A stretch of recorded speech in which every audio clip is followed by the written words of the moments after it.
Blockbuster game of থ্রোনসের টুইস্টকেও হার মানায় তামিলনাড়ুর রাজনীতির দফায় দফায় চিত্রনাট্য বদল। অভিনেতা থেকে রাজনীতিক হয়ে ওঠা সি জোসেফ বিজয়ের মুখ্যমন্ত্রী হওয়ার স্বপ্ন পূরণে বারবার বাধা এসেছিল। শুক্রবার টিভিকে ম্যাজিক নম্বর ছুঁয়ে ফেলার দাবি করলেও শেষ মুহূর্তে জোট সমীকরণে একাধিক মোচড় ফের জটিল পরিস্থিতি তৈরি করেছিল।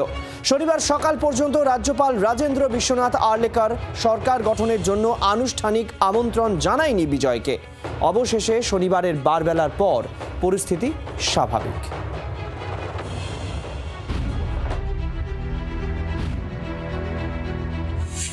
বিরাট সমর্থন পাওয়ার পরেও মুখ্যমন্ত্রীর কুর্সি কি থালাপাতি বিজয়ের কপালে নেই? তামিলনাড়ুতে অচল অবস্থা কেটেও যেন কাটল না। শনিবারও বিজয়ের শপথের অনুমতি দিলেন না রাজ্যপাল আর্লেকার।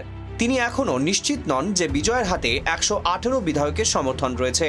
ফলে শনিবার যে শপথ গ্রহণ হবার কথা ছিল সেটা হলো না। বিজয়কে কংগ্রেস আগেই সমর্থন করেছে।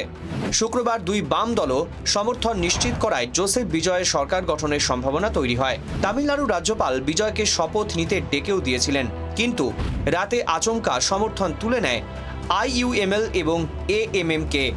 এই দুই দলের দুজন করে বিধায়ক আছে। ফলে রাজ্যপাল বিজয়ের সংখ্যাগরিষ্ঠতা নিয়ে নিশ্চিত হতে পারেননি। 234 আসন বিশিষ্ট তামিলনাড়ু বিধানসভায় 118 MLA সমর্থন নিশ্চিত হওয়ার পর বিজয় শুক্রবার সন্ধে রাজ্যপালের সঙ্গে দেখা করেন। রাজ্যপাল আর্লেকার তাকে সরকার গড়ার আমন্ত্রণ জানান।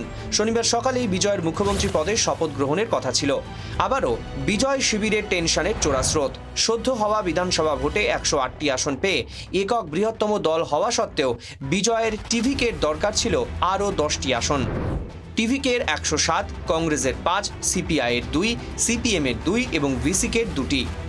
সিপিআই সিপিএম সরকারিভাবে বিবৃতি দিয়ে বিজয়কে নিঃশর্ত সমর্থন ঘোষণা করে। তারা বাইরে থেকে সমর্থন করবে, মন্ত্রিত্ব নেবে না। তবে বামেরা জানিয়ে দিয়েছে বিজয়কে সমর্থন করলেও রাজ্যের অধিকার এবং ফেডারেল নীতির প্রশ্নে ডিএমকের প্রতি তাদের সমর্থন বহাল থাকবে। তবে ভিসিকে আনুষ্ঠানিক অবস্থান থেকে পিছিয়ে আসে। সূত্রের খবর, ভিসিকে নেতা থোল থিরুমাভালাভনের জন্য উপমুখ্যমন্ত্রীর পদ দাবি করা হয়েছিল, কিন্তু টিভিকে তা মানতে রাজি হয়নি। ফলে সমর্থনের অঙ্ক নিয়ে আবারও ধোঁয়াশা তৈরি হয়। পরে টিভিকে একটি ভিডিও প্রকাশ করে যেখানে কামরাজকে সমর্থনের কথা বলতে দেখা যায় বলে দাবি করা হয়। বিষয়টি নিয়ে পুলিশে অভিযোগ দায়ের হয়েছে।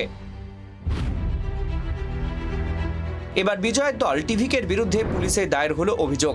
AMMকের দাবি, রাজ্যপালের সঙ্গে দেখা করে সরকার গঠনের প্রস্তাব দেওয়ার সময় যে সমর্থনপত্র বিজয় পেশ করেছিলেন তা জাল। সেখানে জানানো হয়েছে AMMকে সমর্থন রয়েছে বিজয়ের প্রতি, যা সত্যি নয়। ওই দলের একমাত্র বিধায়ক S কামরাজের সমর্থনকে কেন্দ্র করে দুই দলের মধ্যে রাজনৈতিক সংঘাত যখন ক্রমশ ঘনীভূত হয়েছে, সেই সময় এই অভিযোগ দায়ের হলো। He said, I didn't sign any letter. I signed only the letter sent by me. He who has to produce the letter, original letter, because he has submitted the Xerox to the copy of the... রাজনৈতিক সূত্র অনুযায়ী নিশ্চিত সমর্থন ধরে টিভিকের সংখ্যা এখন 117 থেকে 120-র মধ্যে ঘোরাফেরা করছে। অর্থাৎ সংখ্যাগরিষ্ঠতার সীমারেখার একেবারে কাছেই রয়েছে বিজয়ের সরকার গঠনের স্বপ্ন। শুধু দরকার সমর্থনের শিলমোহর। এই পরিস্থিতিতে এখন সবার নজর রাজ্যপালের দিকে। যদি টিভিকে স্পষ্টভাবে 118-র বেশি সমর্থনপত্র দেখাতে পারে, তাহলে খুব দ্রুতই বিজয়ের মুখ্যমন্ত্রী হিসাবে শপথ নেওয়ার রাস্তা খুলে যেতে পারে। ব্যুরো রিপোর্ট, জি24 ঘন্টা। বাংলার আওয়াজ, বাঙালির আবেগ, জি24 ঘন্টা।